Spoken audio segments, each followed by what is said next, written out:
Il a découpé 17 personnes, il s'appelle Jeffrey Dahmer. Il est blond, il est poli, mais solitaire. À l'école, il ne parle à personne, il reste toujours silencieux, ne surtout pas se faire remarquer pour que personne ne sache qui il est vraiment. Quand il rentre chez lui, c'est pour retrouver son père et sa mère, qui s'engueulent ou se foutent sur la gueule. Lionel Dahmer, le père, est chimiste, mais souvent absent. Il partira vivre à l'hôtel loin de son épouse Joyce, mère alcoolique et dépressive.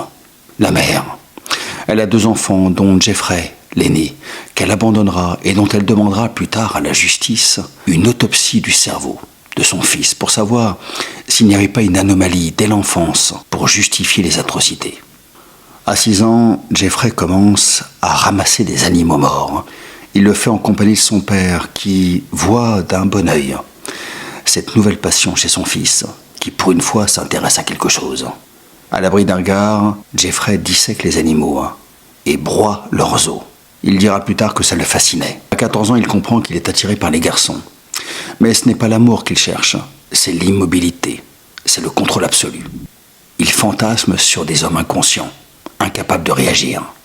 4 ans plus tard, à 18 ans, Jeffrey se retrouve seul dans la maison familiale, abandonné par sa mère et son père est aux abonnés absents.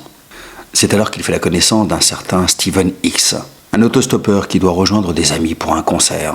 Jeffrey lui propose d'aller boire des verres, de faire de la musculation, de fumer chez lui. Au bout d'1 heure ou 2 heures de discussion, Steven veut partir, mais Jeffrey ne le supporte pas.